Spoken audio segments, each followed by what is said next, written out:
Gracias, presidente.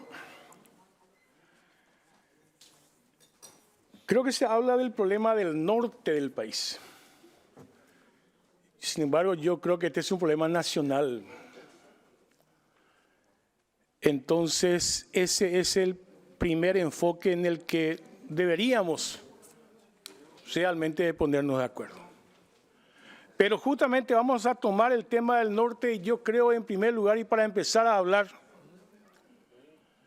en el norte creo que funcionan 3 grupos paraestatales, 3 grupos armados.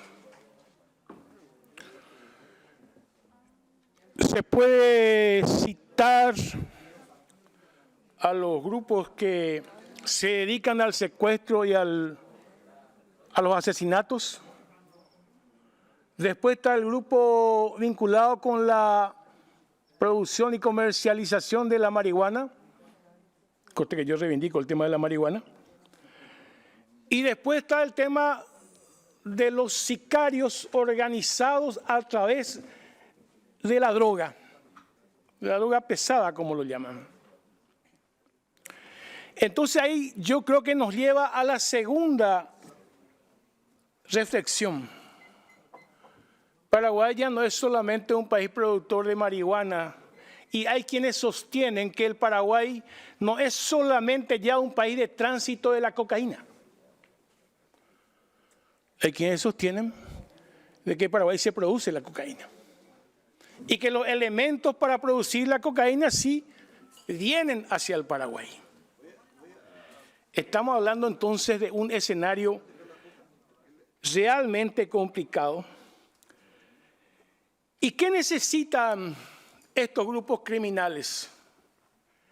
Necesitan un Estado cada vez más debilitado. Necesitan un Estado cada vez menos operativo. ¿Por qué? Porque disputan con el Estado. Y voy a citar algunas cosas. Los grupos criminales disputan con el Estado quién impone la ley. ¿O es la ley del Estado o es la ley de los grupos mafiosos, criminales? Ellos disputan quién impone la ley. Ellos tienen su ley.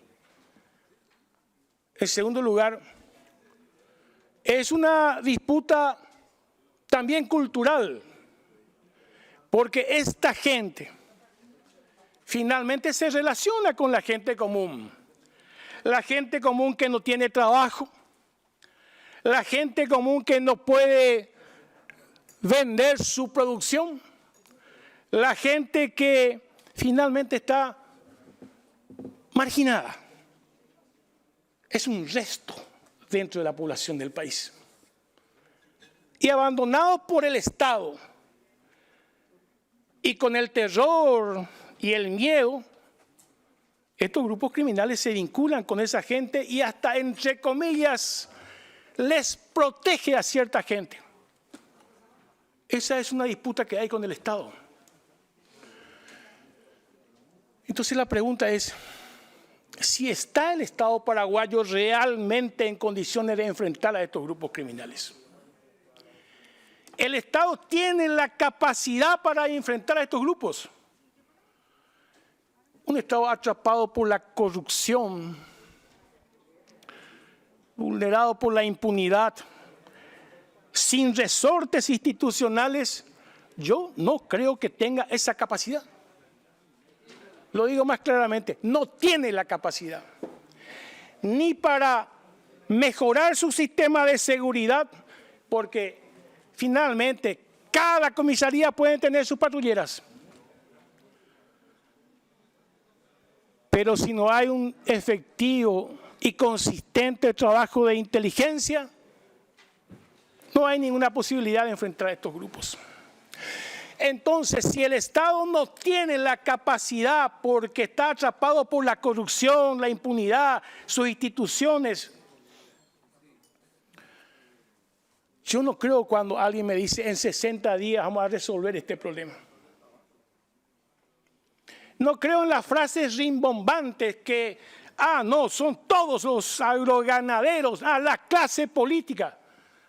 Nadie dice nada con ese tipo de declaraciones. Yo creo sí que hay que hacer una profunda reforma del Estado.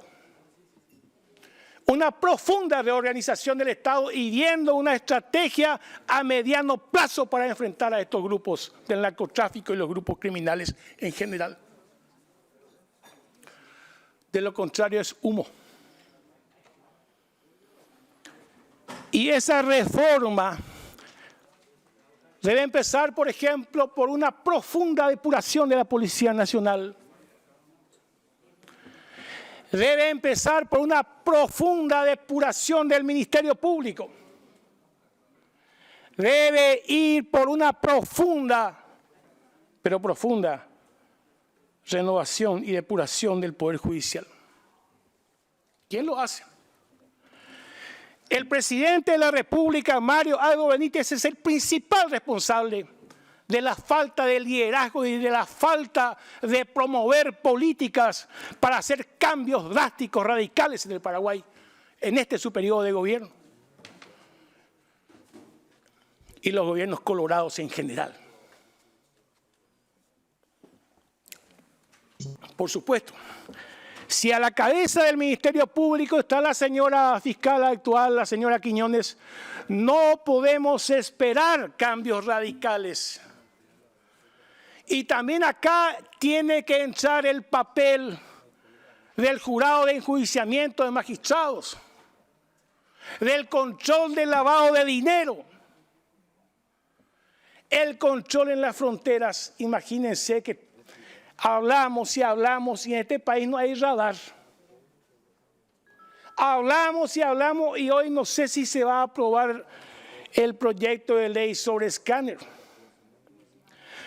Porque ese tráfico al que yo hacía referencia ya no es solamente aéreo. Hay una costa fluvial que se comparte con Argentina. Vean solamente lo que pasa en Rosario. Y esa costa fluvial es clave, es estratégica en este control. O cómo cayeron, cómo se identificaron aquellas mercaderías de la droga que, por ejemplo, se descubrieron en puertos en tránsito hacia Europa. No es precisamente por la vía aérea. Entonces, esta lucha, si se va a tomar en serio, va a ser una lucha a corto y mediano plazo. Y para hacer una lucha exitosa a corto y mediano plazo, claro que es una lucha regional también, pero es una lucha en que el Estado tiene que estar en condiciones de hacer esto. Pero con la Fiscalía perforada por la corrupción, la Policía Nacional perforada por la corrupción y también el sistema financiero, o dónde, cómo y con qué complicidad se hacen los lavados de dinero. Si no hay una mirada integral y una estrategia a corto y mediano plazo que contenga estos elementos, esta es una lucha perdida. También el dinero sucio en la política, el dinero sucio que financia las campañas electorales.